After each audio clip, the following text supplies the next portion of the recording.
Okay, so today, again, we'll be talking about a few related issues, and this is an issue that has been dealt with extensively by poskim over and over again in different forms, which is the question of how many mitzvot can you fulfill over over phones, over recordings. Well, recording's a bit hard, but over phones, over Skype, over internet, over whatever webcam. Now, it took an interesting turn. Poskim have been dealing with this question for a while, but when there was the suggestion for the first internet minyan, which is the article I gave you here, which tried to take this to a totally new level. The truth is, if you Google internet minyan, you'll find this article is very hard to find. This article I knew existed, but I found it on archive.org.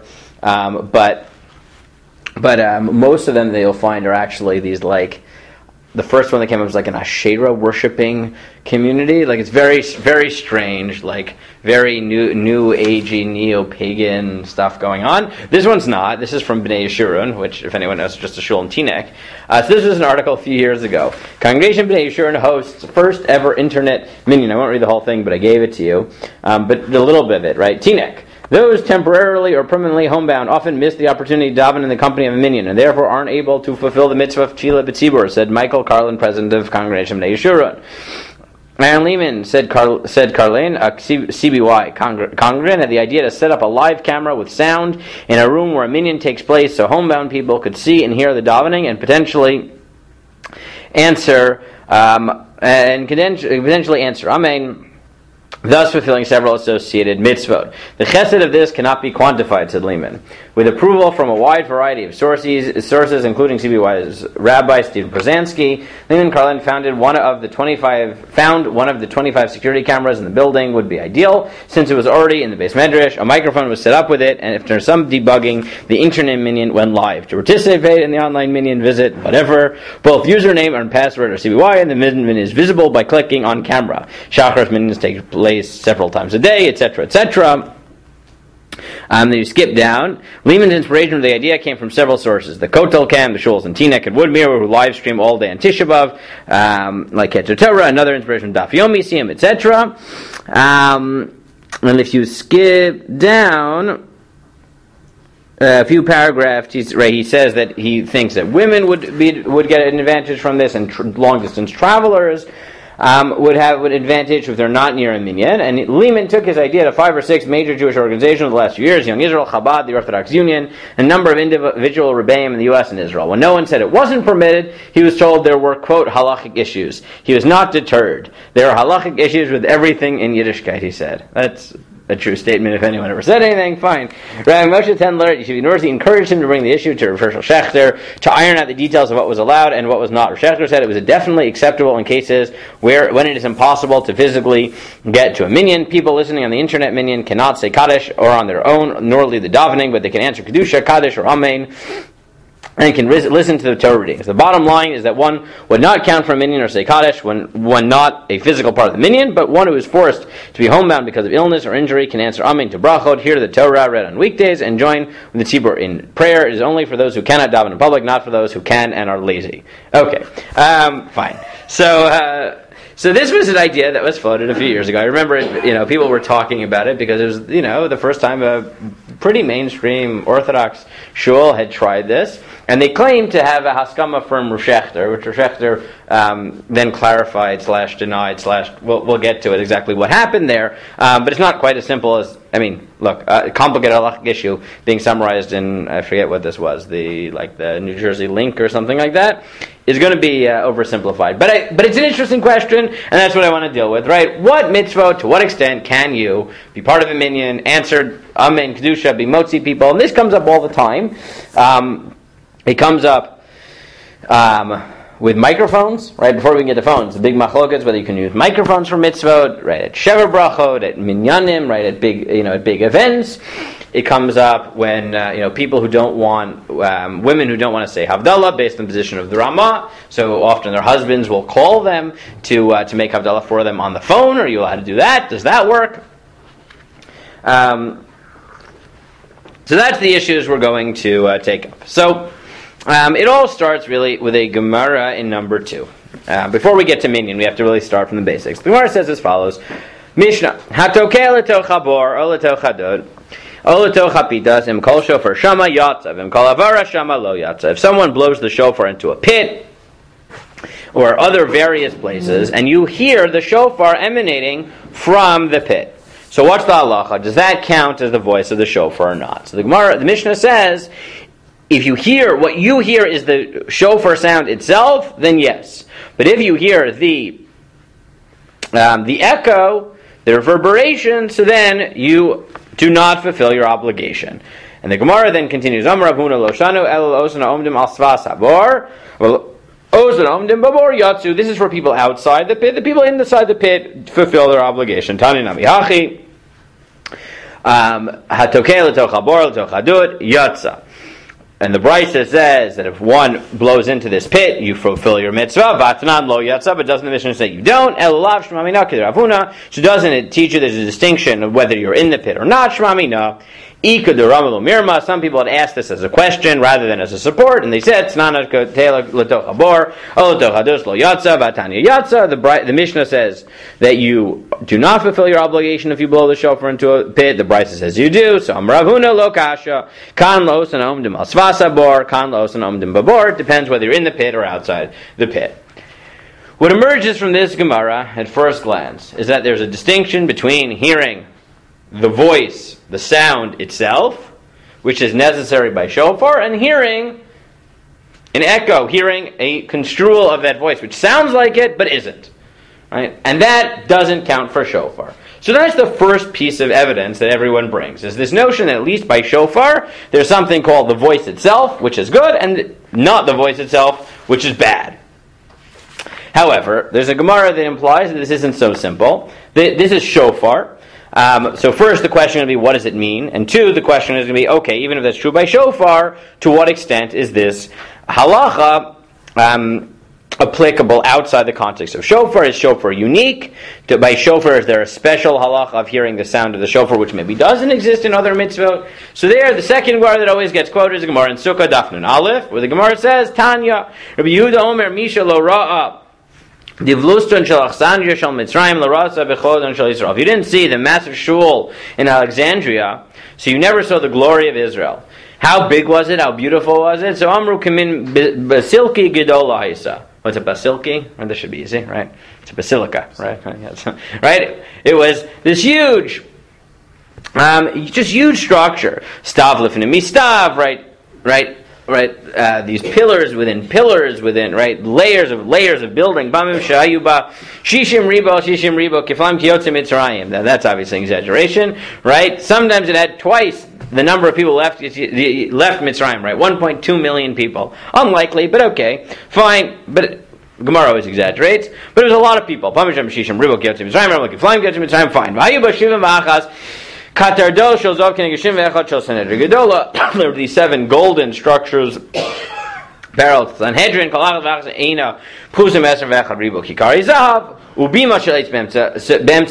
this is what's important. In the middle there was a bima, a wooden bima.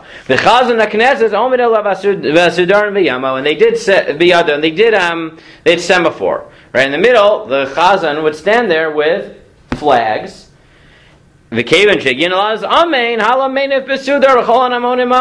got to Amen, no one could hear, right? The people in the middle could hear, but you couldn't hear. You were, if there were 1.2 million people, if you were in the back, it was a bit hard, right?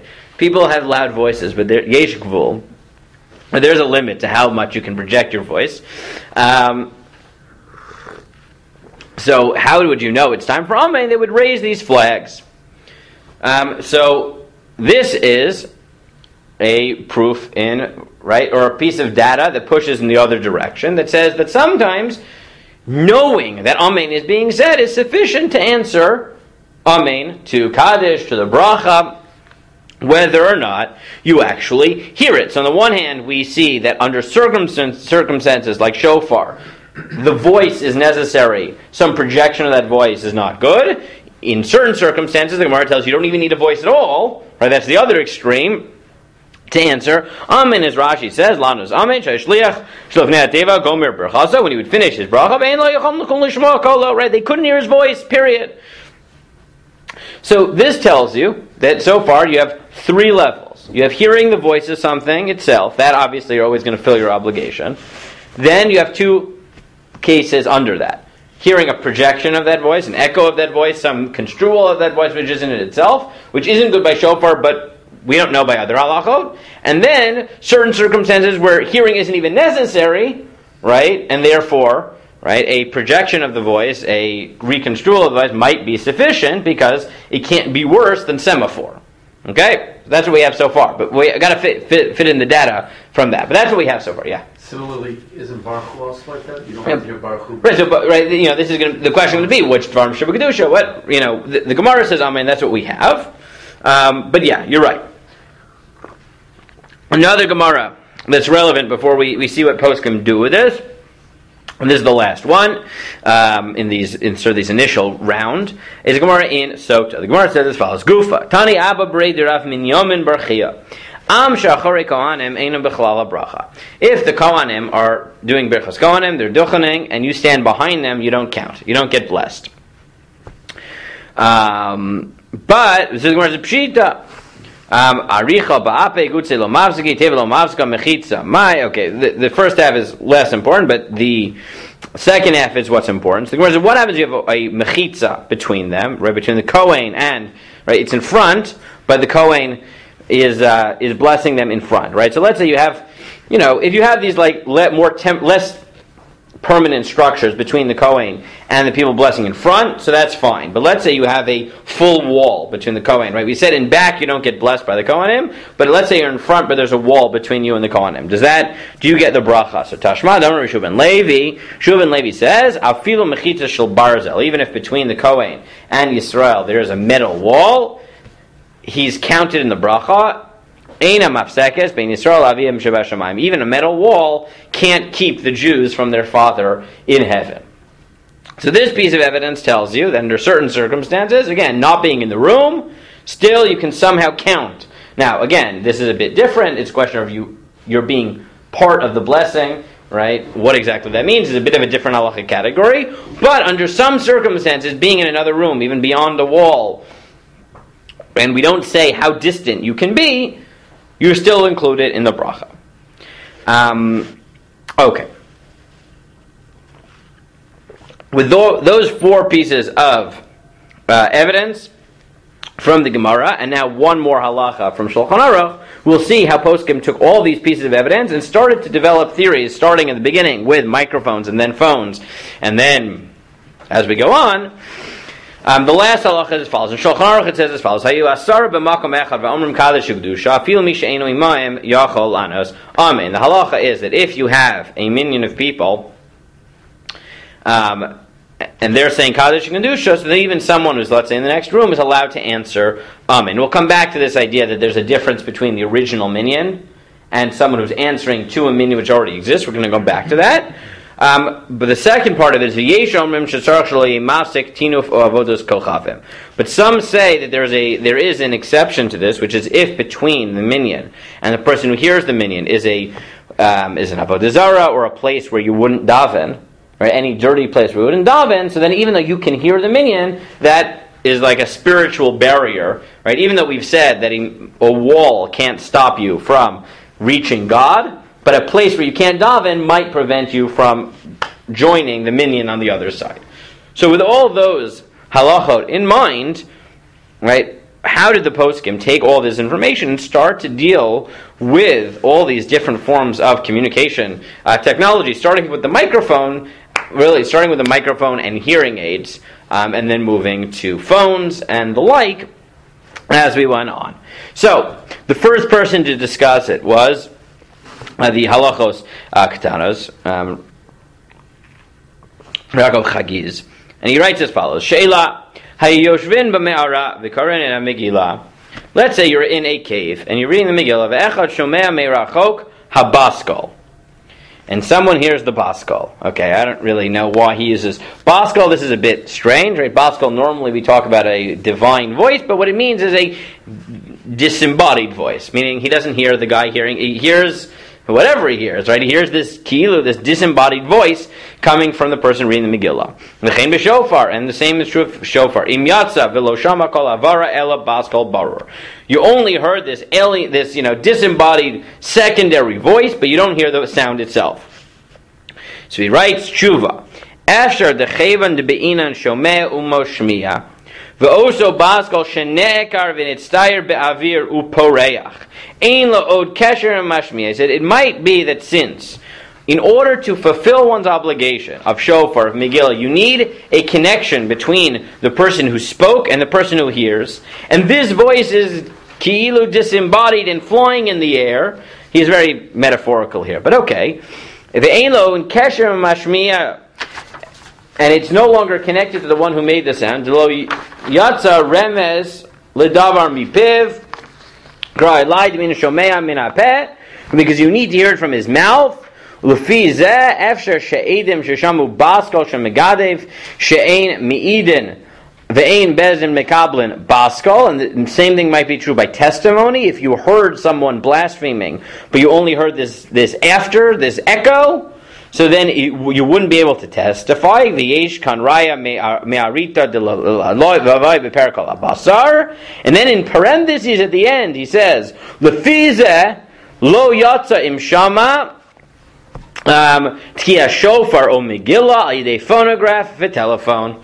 Right. Therefore he says, you do not fulfill your obligation if you hear if you hear a mitzvah through a phone, through a phonograph. And here he doesn't distinguish between recordings, or a phonograph meaning not live, and a phone which is kilu live. Doesn't matter, because the halachos ketanos in this original tshuva said that what we learn from these gemaras above, from the shofar gemara, is that in order to fulfill mitzvah obligations, where there's a connection between the person speaking and the person hearing, you need a direct voice. And here there isn't a direct voice, and a phone is like that. He has a second tshuva on it, number 8, and he writes, She'ela, Cheresh midaber ve'ino shomeya ela yidei, she'osei kli la'azno kimin chatzotzrot. If someone has a hearing aid, right, he can't hear. This is like, even more directly attached to the ear. But what's the halacha? So he writes, tshuva, nira pashat shechayev b'shofar. He has to hear the shofar.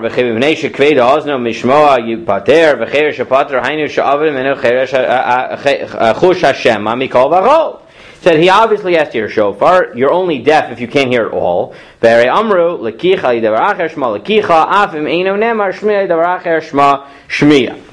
halacha ketana was one of the first to deal with this, drew his line for some reason somewhere between, we don't know exactly where, but somewhere between hearing aids, which he felt is considered shmiya al yidei davar acher. This is very subtle. It's called hearing with help, as opposed to hearing through a telephone or a recording, which is called hearing a secondary voice, right? So even though technically if you're hearing it through a hearing aid, right, the person isn't hearing it directly, he's hearing it through the microphone in the hearing aid into his ear, right? That he calls shmiya al yidei davar acher, which is literally aided hearing, and that counts as direct. But over a phone, that's the disembodied category, and that doesn't count, right? So that was sort of the first attempt of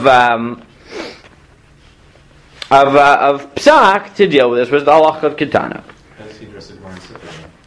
So he doesn't tell you how he addresses the Gemara in Sukkah, right? He doesn't tell you. Now it may be, as we'll see, that there may be a difference between, right there it just says you said amen, but maybe that's only, right? Aniyas amen is different than fulfilling your obligation, right? And that's something we'll see in poskim, is that, as I said, I would come back to it, but already you see in Shulchan Aruch, there's a difference between, let's say, the first 10 people who make the minyan and everybody else. That once the minyan is created, there's a lower bar. You can be outside the room. But the first minyan needs to be in the room altogether.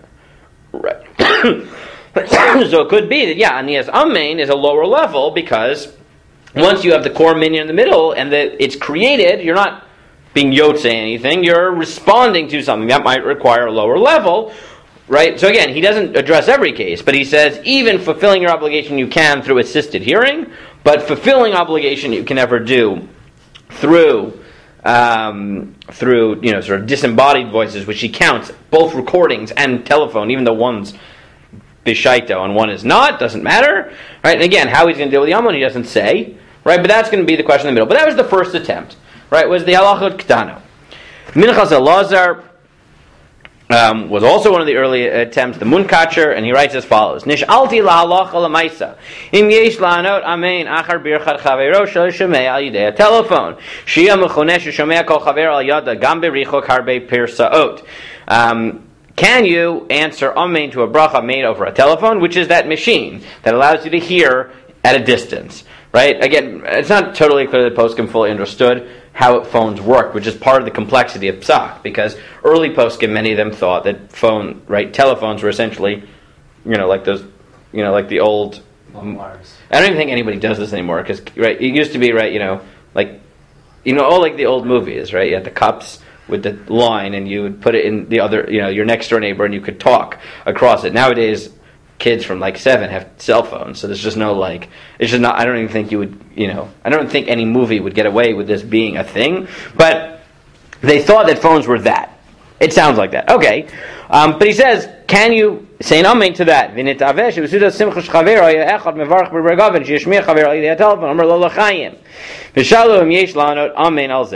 But basically, a friend had called up. What had happened? A guy called up his friend while he was having a simcha.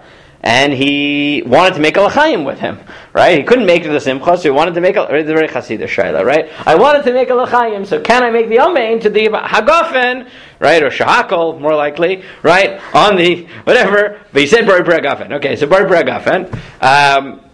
Can he say amen? And he said, similarly, kishomeh kedusha, baruch you take telephone, can you answer kedusha or baruch through a telephone, barichuk makomos b'harbi persos, and mudalanos kaniskar.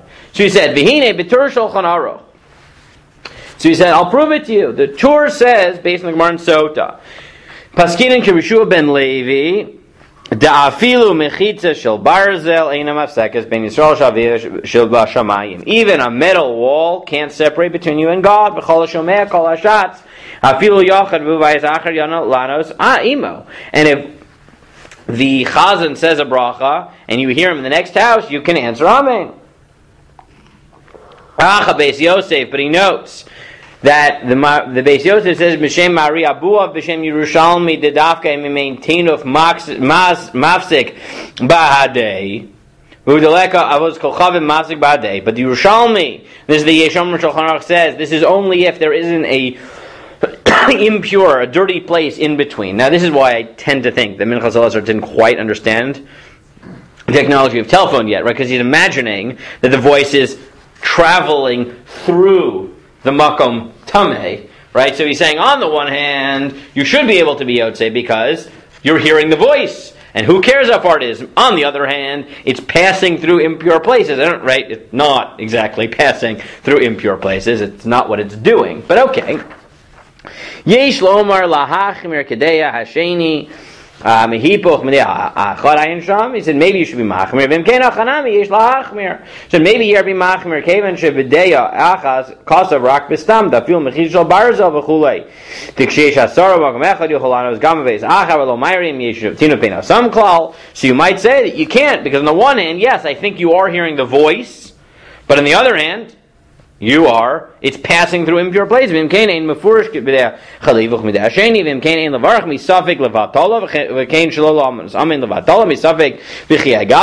it's a suffix, and he would tell you not to. But in Cain, see,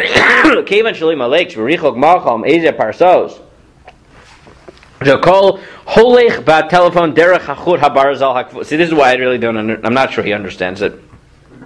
You can't blame him, but right, he said because the voice travels through the string, right, through the metal string, which is on the telephone poles. It doesn't go in it, because it's not hollow. It goes on the string around it. I have no clue what he thinks happens exactly. Like the olden days when they used to run lines, like around the sewer pipes. Okay, but still, yes, meaning obviously talking about the old pipe. They didn't have the fiber connection. Oh, for sure, but still, I'm not sure what he thinks is happening to the voice, because I don't know exactly. I can't say I could describe it in detail. I do know this is not how it works, right? I'm aware this is not how it works. Now, look. Let's finish this tshuva, because if you take it literally, you'll see that it'll come to interesting conclusions. But anyways, it can't be that between here and there's no excrement, right? Ukdusha. I'll go upon him. Shemazu so beemta gamim nachmer kedasa yesh. Omer mechamr kol magam between Shulchan Aruch.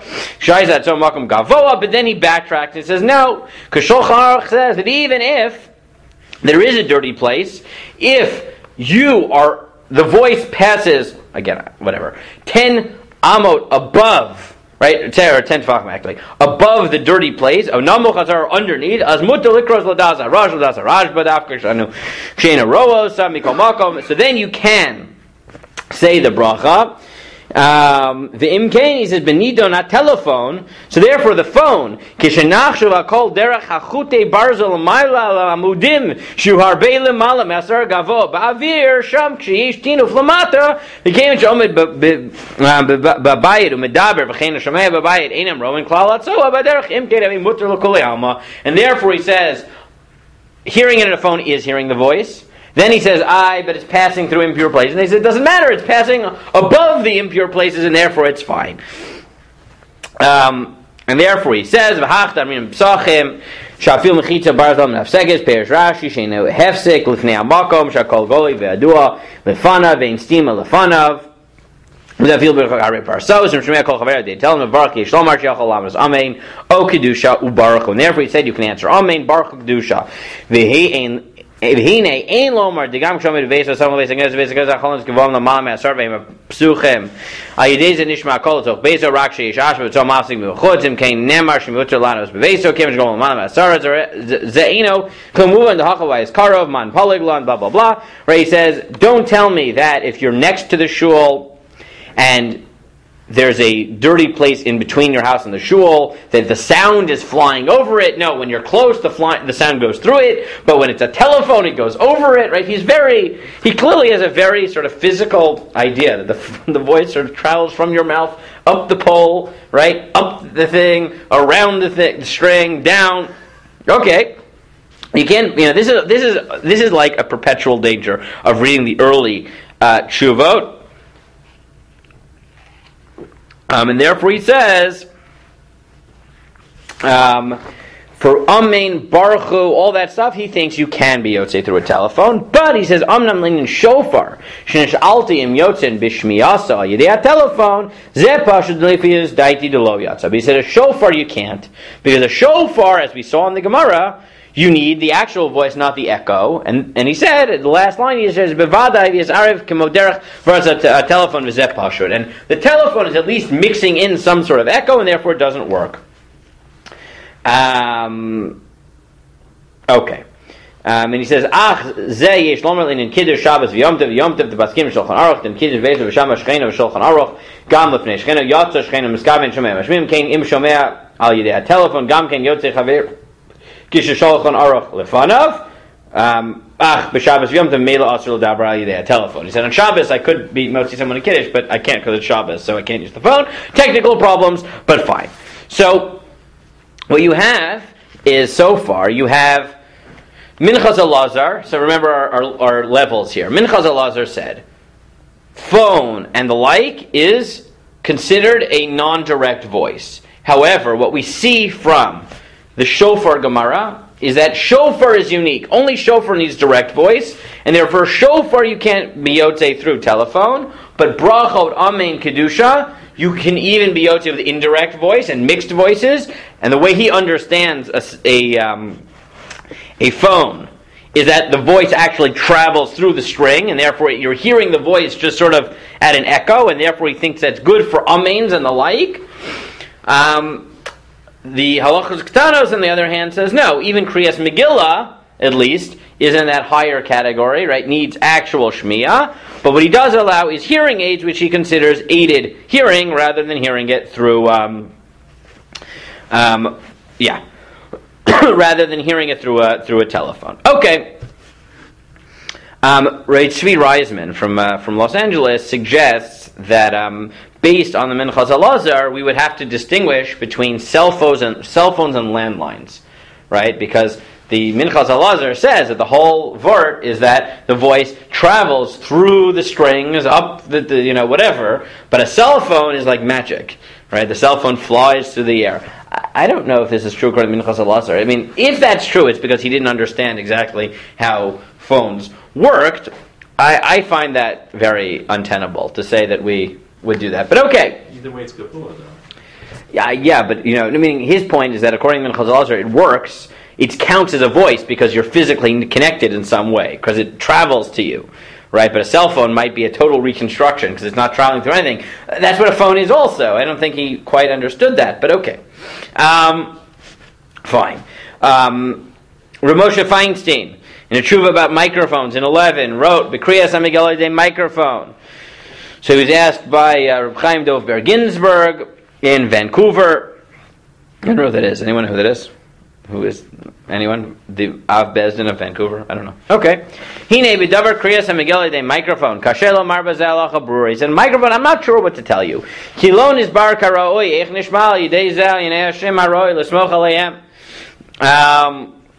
L'chein in roi likra megillah shishmal de microphone. V'adatak v'mani shalom nishalti azeh lomar bazal loch, aveni zocher klal mashakazik teraso, ratzar echot shamar shem limchot biadam. He said, I wouldn't tell you to do it, but I don't remember being asked about this, and I don't remember what you're telling me about this person who said don't challenge it.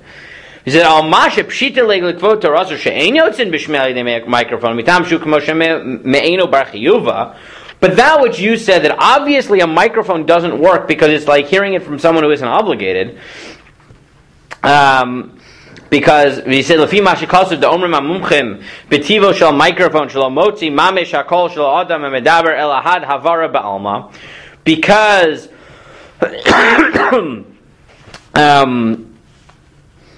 the experts say that when you hear the microphone, you don't really hear the voice at all. You hear a digital reconstructed voice. And he said,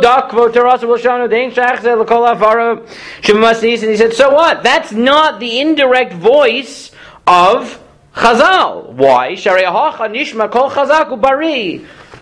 The problem isn't whether it's the actual voice or not. It's what do you hear? Reality. An echo, you hear an echo. A microphone, you hear the voice. Who cares what it is physically? You hear the voice. He said, even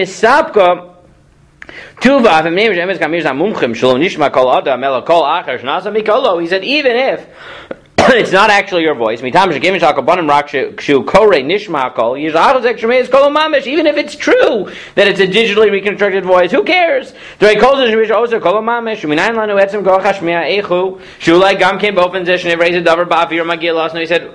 what is hearing? He said, what is hearing? Are you hearing the guy's voice? Or maybe something's created in the air that you're hearing, which is true. That's what hearing is, right? You don't hear the person's voice directly, right? When I talk, it creates, right, vibrations in the air, and the vibrations that hit your eardrum make it that you hear my voice. You're not hearing my voice. So that's all hearing is indirect at some level. It's an interesting argument. I don't know. Interesting. We'll see. Rosh Zalman doesn't like this at all, but this is Moshe's position. He said, this is what scientists say anyways, right? That there's a time delay, right? That there's a speed of sound. Sound is an instant. It travels. And we still say you're hearing your voice. Microphone.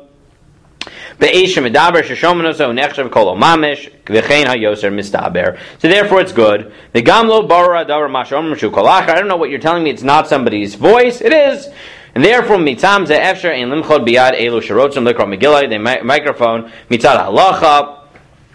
And therefore, I wouldn't protest against people who want to use a microphone. But in the last paragraph, he says, "Ach mikol makom kevin shlo baru laheter v'yin chadash," but it's not clear. I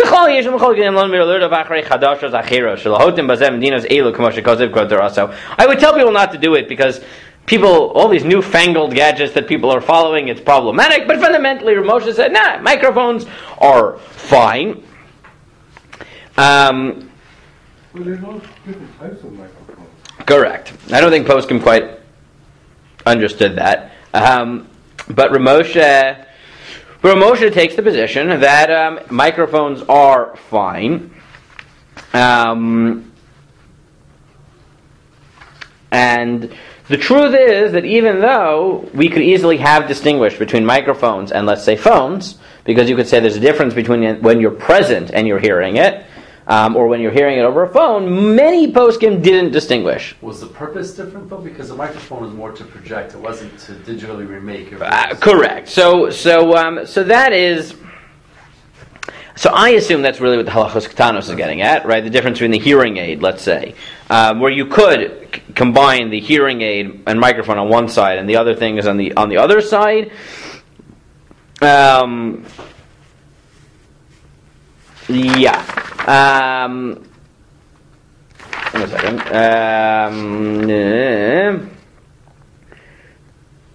I'm just going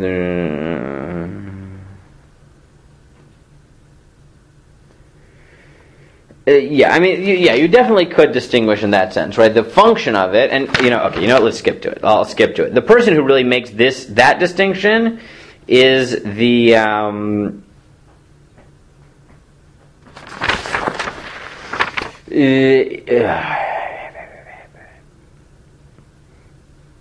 actually, no, you know what? He doesn't quite make that distinction, but okay. Rav Asher Weiss basically says what you say, but in order to be machshir everything, right? Not to distinguish. You look at Rav Asher Weiss in number 18.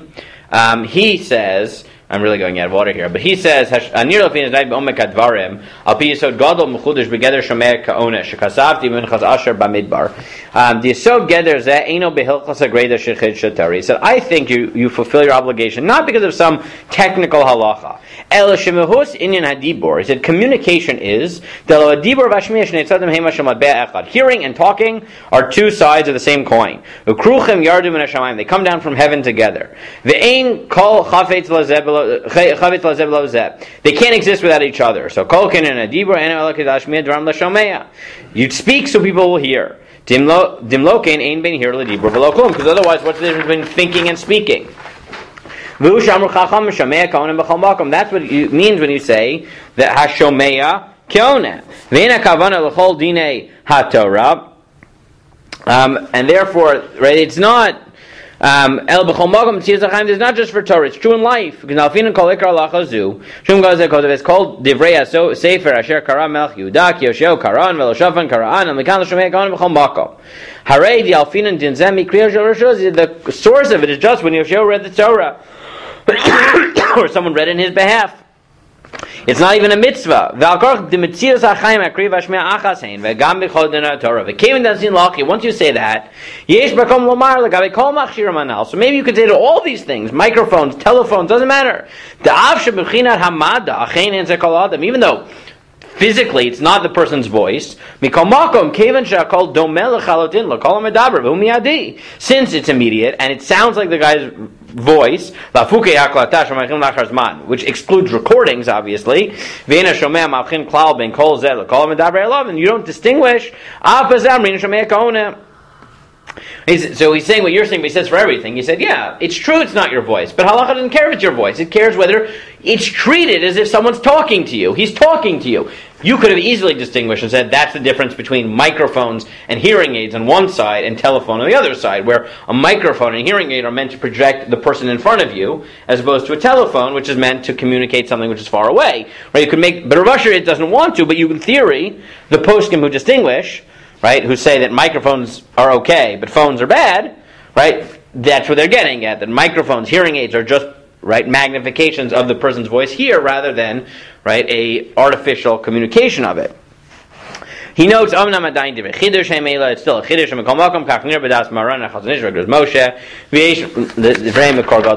so that's how he understands Ramosha Feinstein. Now the big opponent, now what you see here is actually that a lot of the poskim, the mainstream poskim, really actually liked microphones and even phones, right? Ramosha, Minchas Elazar, Rav Asher Weiss, and others, right? If you look at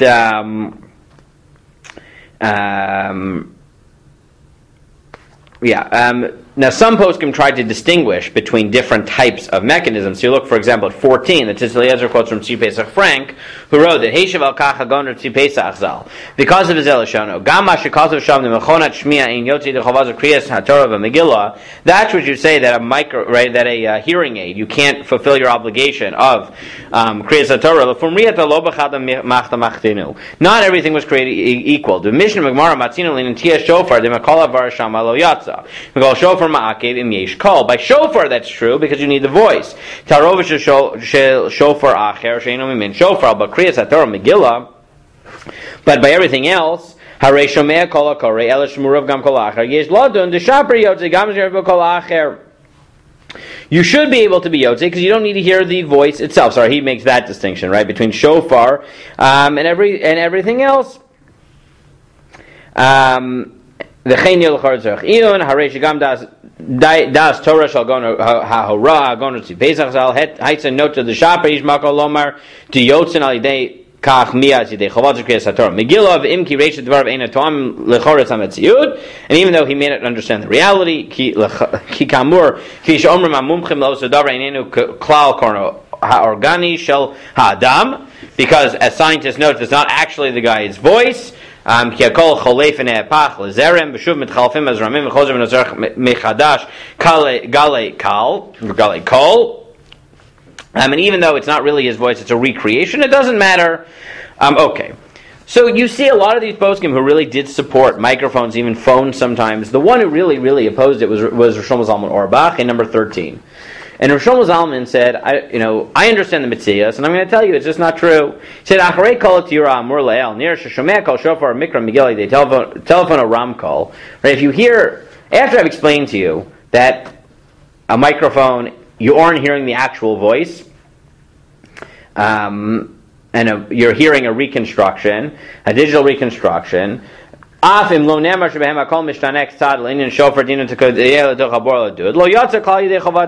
don't fulfill your obligation at all. He said,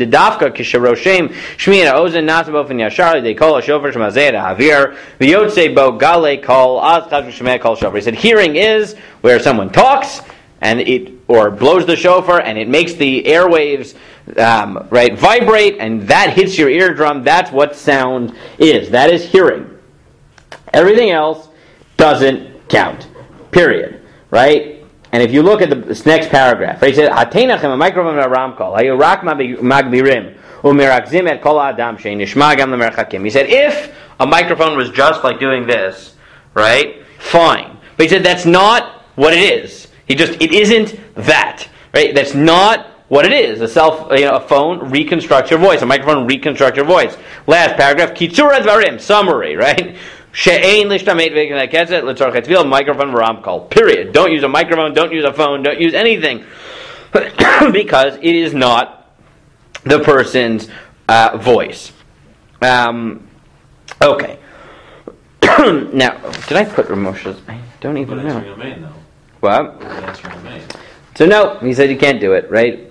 And that's a bit weird, right? Because we saw you don't necessarily hear it. But Rav Shlomo Zalman said absolutely not.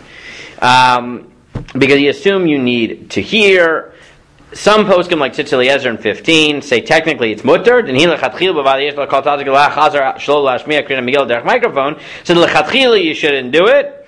But if you do it, you'd be yotzei. Al ba'avro v'karo b'vadei makam lavo l'zog v'sachenik charifa shlotzei v'chavasam brachos kilu v'hotelis. If you did it, then it's fine. 16, Ravad Yosef. B'sikum, hashomim mikra megillah derech ramkol. V'chein derech haradio, eino yotzim dei chovat mitzvah mikra megillah. He passed from Shlomo Zalman that even from a microphone you aren't yotzei. Ulama yoshvim shamuch al shleach tzibor hakorei al megillah derech ramkol shaf b'ldei haramkol yishomim heitev et kriyat megillah b'yach shleach tzibor yotzim dei chova. But the Ravadia makes a different distinction.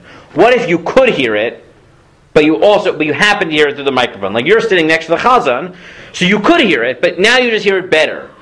But now you're hearing his voice mixed with the microphone. He says that's fine, because there is an immediacy to it. However, Ravadia only says this in terms of being yotzei chiyuvim, but in terms of amen, you look in 17, he was asked about answering amen to slichot, he says over a, and this was over a radio, right? Not even over a microphone anymore, over a radio. So he says, Sheila, Shomei Slicha Beveito Derech HaRadio, B'Shidur Chai, live radio, Im Chayav Lano Amen Achar HaKadosh, Shomer Shlich Tzibor, והאם חייב גם כן לנו י"ג מידות עם הציבור, אכן החילוק מבואר ששם הכל שם מדבר נפסק מכבר ופנו חדש הבא לכאן. He said a recording, you can't, שומע מהתקליט, שאינו בר חיוב או כפייס מעץ. בסיכום, however, his summary is, שומע סליחות וי"ג מידות דרך הרדיו בשידור חי. If you hear slichot through a live radio, עונה אמן וי"ג מידות, you can say amen and the yogimel midot. אבל שומע kiddush או מקרא מגילה מהרדיו אינו יוצא ידי חובתו שחייב לשמוע בידם בר חיובה.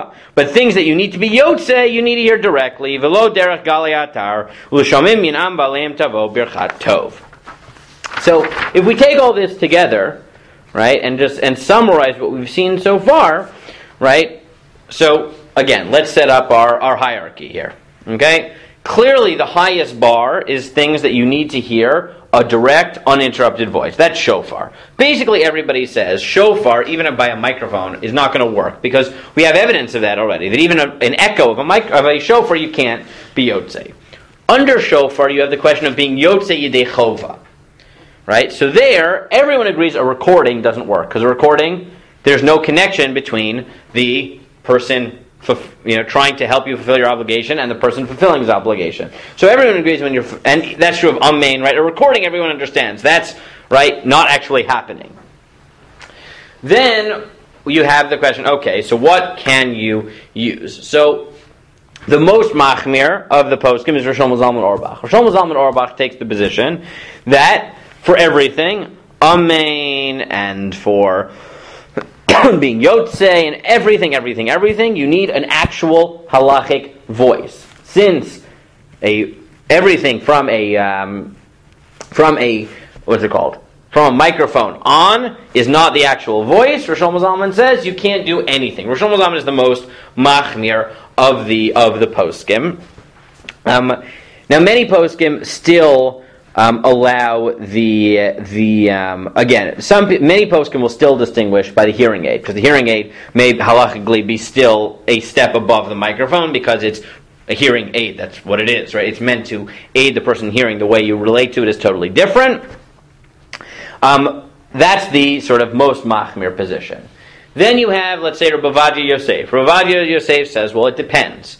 Anytime you have to be yotze your chiyuv, so when you're yotze a chiyuv, so a telephone or a microphone can't make it that I heard his actual voice in a way that will connect the mashmiya and the shomeya, the hearer and the one being motzi. So he says that doesn't work. But if it's only aniyas amen, where we know from the Gemara in Sukkah that you don't have to hear his voice, you just need to know that right now an amen is being said, so then it works. So Rabbi Ovadia says, microphone and even phone or radio is okay for amen, right? But it's not okay for the higher level of being yotze yidei chova. Rav Moshe Feinstein, right, is even more makel than that. Rav Moshe says no. For microphone, and in another tshuva he says this about a phone as well. That if the case was someone asked him, can he make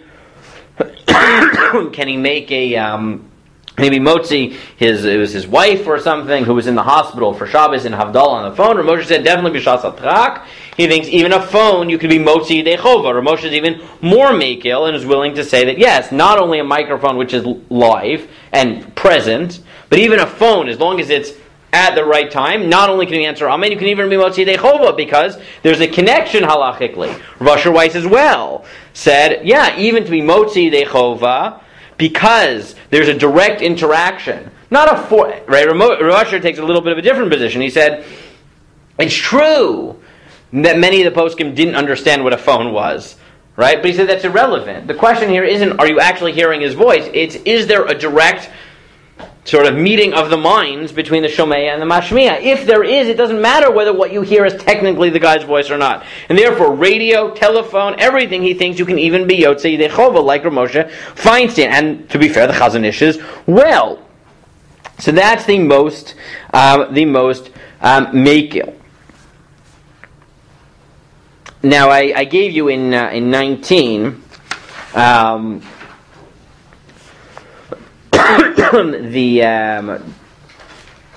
that it's interesting that if you look at the original tshuva of the Minchas Elazar, who was mekel by telephones, he actually never says that a recording wouldn't be good, right? But I just thought it was important to know that his student, right, Nassim Schlissel, I couldn't find the tshuva online, so I gave you this English summary of it, does say that even the Minchas Elazar, who was very, very mekel by telephones, is not going to allow a recording, right? He said differentiates between a phonograph or other recording devices and a telephone. He asserts that when hearing a voice over a telephone, one is hearing the actual speaker's voice immediately and without any hefsek. This is not the case with a phonograph, where the sound is stored and heard at a later time. He compares hearing over a telephone to hearing a shofar with the aid of an ear trumpet, something which Rav Yaakov Chagiz Kitanot allows. Rav Schlissel writes this teacher's response to Minchas Elazar was published in 1906, and it actually been written even earlier. In the ensuing 40 years, telephones had improved, and voice is not always transmitted clearly. Shofar and trumpet sounds are always heard clearly, a point which he reports he confirmed many times through experimentation. Fine. He also notes, and this is also true, which is hard to find, he said, interestingly, he quotes a response I found in only some editions of Tshuvot Sharei Deya, where it is written that in the case of difficulty, there is basis to consider the sound of a telephone as the sound of a shofar. Right? In the Sharei Deya, he actually challenges what I said, that everyone would agree that a shofar isn't yotze over a phone. He says, no, maybe b'shas hatchak, even a shofar could be heard over a phone, since it is generally accepted amongst those who have a telephone to make use of it, that the sound heard over a telephone is the voice of the speaker without any change. And it's not entirely clear what the Sharei Deya is attempting to prove by citing the popular perception. It's difficult to say whether he's citing the popular perception to establish the facts. It may just be that Sharei Deya is relying on the perception of the public in order to establish the halachic perception of voice over the telephone. Since users perceive the voice they're hearing as that of the speaker, therefore we ought to treat it halachically as the same. So there is this possibility that maybe the Sharei Deya even thinks that this is not even just true of Amen, and not even just true of being Yotzei Dechova, but even true of Shofar, right? But that I think is a big chiddush, because then how you distinguish between that and the what's it called? And the echo is a bit strange. So I think, but if you actually look at the majority of poskim, by the end, right? I think in the end, most poskim do follow Rosh Shlomo Zalman. There's very prominent poskim on the other side, even by telephones, right? Moshe Feinstein, Chazon Ish, right? Rabbi Ovadia Yosef, right? Big names on both sides of this debate. Yeah. Would it matter? Is shofar deraisa for Elzman? Because well, it's not El. I assume he means Rosh Hashanah. How are you doing in Rosh Hashanah? I don't even know how you're doing it. I don't know exactly what he's thinking, but he's saying theoretically. I don't know. Okay. So now to come back to the question we started with is, okay, we've seen being Yotzei Dechova, we've seen the range of positions from maybe even shofar to not shofar, but being Yotzei Dechova, to not Yotzei Dechova, but Amen, to saying not even Amen, and then distinguishing between, right, everyone possible recordings, then possible distinctions between microphones and telephones, right, microphones being slightly better, but most poskim actually, ironically, equating phones and microphones and saying the real question here is, do you need to hear the voice or not? Even though I agree, you could really distinguish, and some do, but not the majority of poskim between between phones on the one hand and microphones on the other. Some do, but again, as you see, the majority actually don't. Back to our Skype Minyan. So what we've seen is that, according to many poskim, Ramosha, Chazon Ish, Rabbi Ovadia, answering Amen, you could theoretically do over a phone. And if you think the problem is, or the issue is immediacy, so maybe you've improved it by creating, the experience with Skype, the whole Skype Minyan, right? Okay. But the problem is the following. In 20... Shots b'teva v'tisha b'es haknefes mitzarfen. There are very specific halachot about how you become part of a minyan.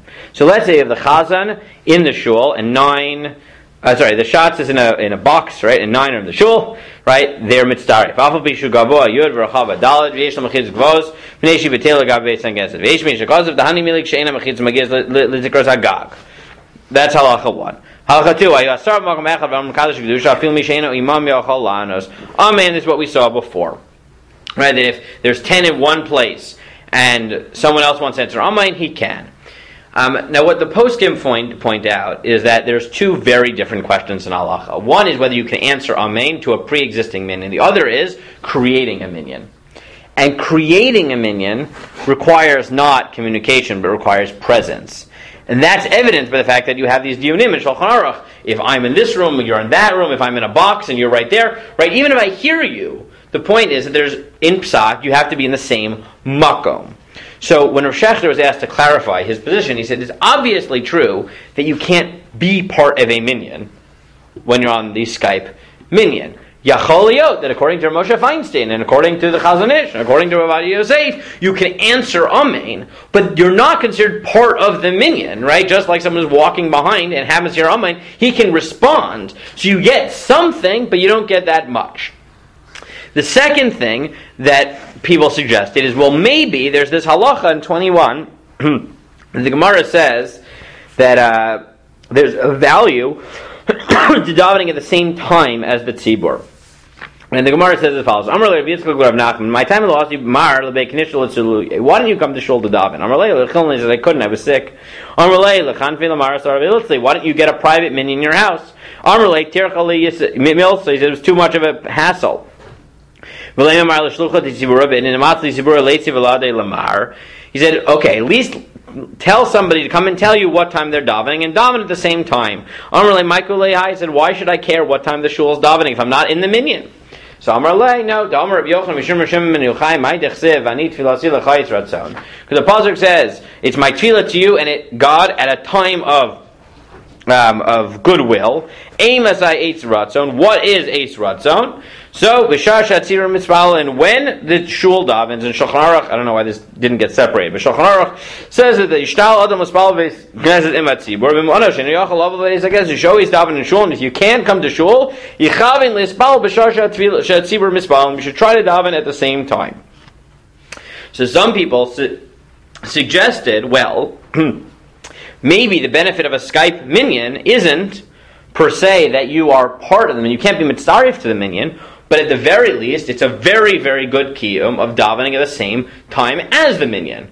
Right now, at least, I'm part of the experience. I'm mamish following along, so I'm part of this, this Eitz Ratzon, this good time. But what Shechter pointed out is that that's not true. What the Gemara is talking about is where there's one shul in the city.